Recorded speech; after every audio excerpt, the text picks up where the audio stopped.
Hello, I'm Frances from Homestead, and the heat wave has caused damage.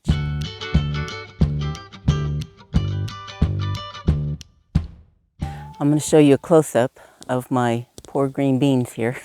They have not done well in the second week of the heat. Unfortunately, the temperatures were even higher the second week than the first. We hit 115, and we hit over 100 day after day, and it was really devastating on a lot of the vegetable plants and many of the flowers. As you can see here, the green beans plants have just shriveled up and dried. I don't think there's anything there left that will grow back, but this is a little bit soft, so maybe some new leaves can grow back on that one. There are some new leaves trying to grow through in here.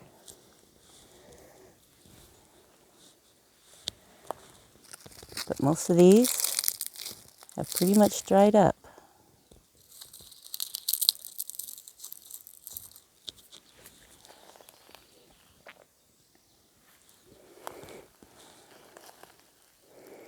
There is very little left. This one here still has some green. I've got 1, 2, possibly 3, 4, maybe 5 out of 20 plants that I had here of green beans. The cucumbers did take a hit.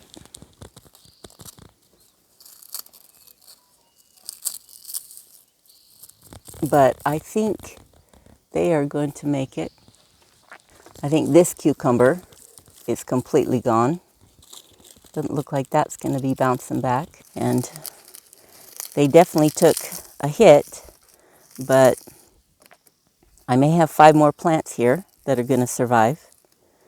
So that would be 10 total of the cucumbers. When I had probably 16 total before the heat wave. This row of green beans is pretty much wiped out. This one has a little bit of green leaves. Might have 2 plants on this whole row that have survived, but I lost 8 of them. Out of the 4 plants that I had left on this row after I had some bug damage, they look like they might have survived, but hard to say for sure yet with all these dried leaves, but there is a little bit there. So as far as the green beans go, I'm basically starting back at square one, but they might be better off than if I planted new seed. I'm going to cut away the dead leaves, and that way the energy can go to the new growth. And I'm going to be fertilizing with some fish emulsion so that hopefully they'll bounce back quicker than if I were to plant new seeds. And I think I'm just going to let this year be what nature gives me. The heat wave took out most of them, and so whatever's left, that's what we're going to harvest from. I already cut away most of the dead leaves on the zucchini. We're kind of starting over with them. We had little tiny squash on our yellow squash, but everything has died back on it. I've got a few new leaves coming in on here, so I'm hopeful they're going to make it. I tried to cut away most of the dead leaves, but there's some that were still pretty high. I didn't want to damage any blossoms. So I've left a couple dead ones, and I'm just waiting for the new growth to take over so I can get these out of the way. The zucchini had so much damage that it's back to just a tiny little plant now. So we're starting over with the squash as well. This one didn't seem to take the hit as bad. It's got a blossom already. The cherry tomatoes took quite a hit. I already cut off a lot of the lower branches that were dried up, but there were just so many dried up I didn't want to strip the whole thing. So I thought I'd wait till it could manage to get some new growth before I cut off the dead leaves. I did pull off all of the blossoms that it had started, even the little tiny tomatoes that had started on them, so it could focus its energy on growing new leaves and getting the plant larger. These cherry tomatoes seem to be bouncing back a little quicker. This one and this one. They still had a lot of dead leaves. This one is looking really sad. I cut off some of the dead leaves at the bottom, but it still has a bunch of them, and I just didn't want to strip the whole plant. Hopefully it's going to survive. But again, I took off all of the blossoms, any little cherry tomatoes that had started, so that it could focus its energy on recovery. Of course, the root vegetables, my carrots, my rutabagas, and mostly the beets are pretty much wiped out. I'm going to be clearing this bed and giving it to the chickens, whatever's left. The same with my lettuce and kale. Even the kale couldn't survive. I had kale that lasted all winter, but this year, no such luck. I'm going to be pulling out all of the cabbages and Brussels sprouts, giving them to the chickens. I'm going to clear this bed, all the empty beds. I'm not going to be replanting. I'm just going to put straw on top of them.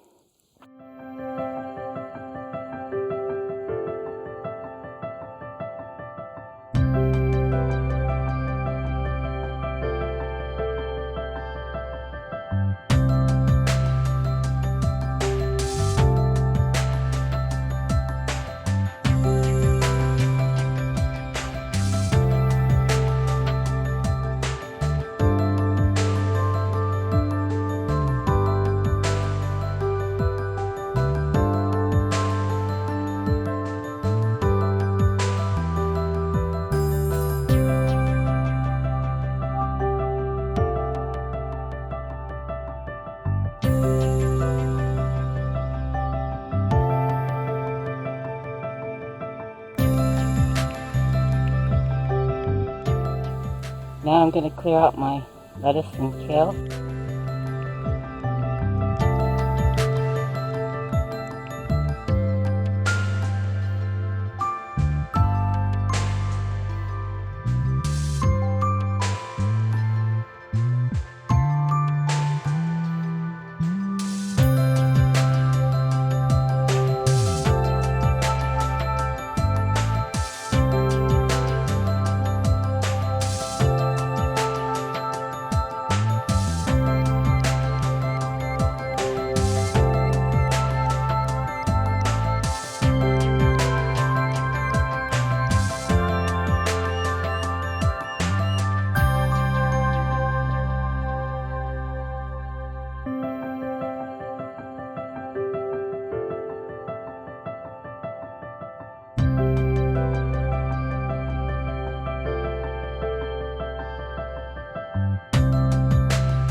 Okay, that one's done.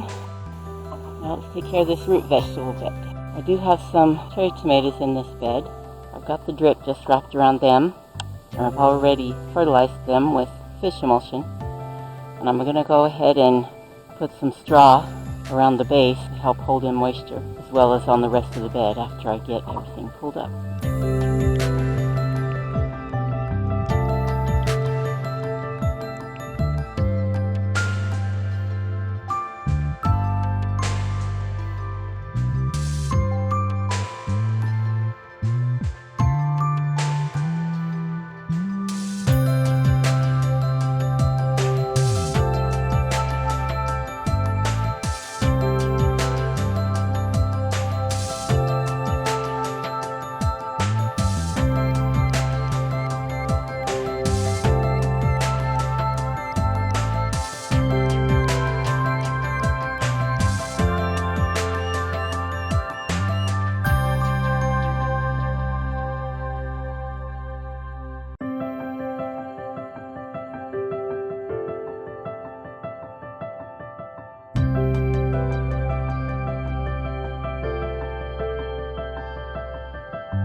That one's done.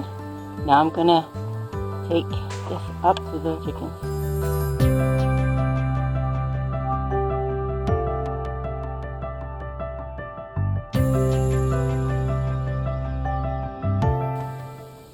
The grow beds are put to sleep. These tomatoes seem to be bouncing back. I cut away most of the dead leaves, took away all the buds that were blossoming. Some of them have done better than others.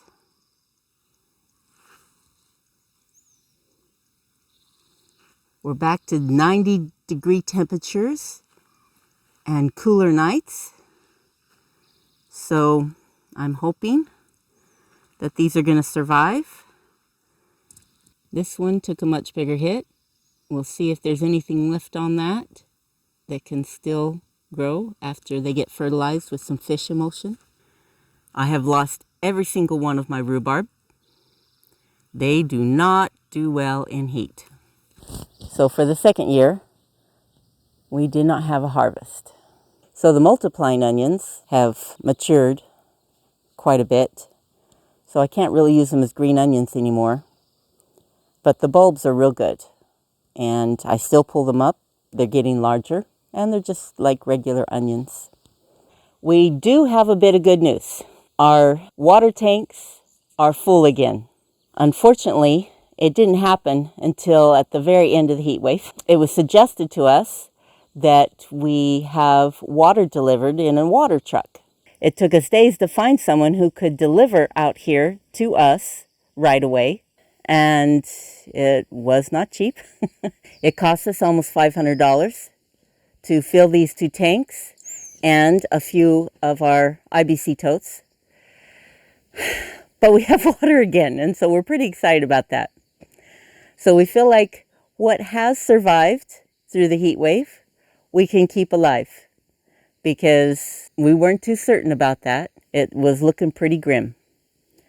So water again.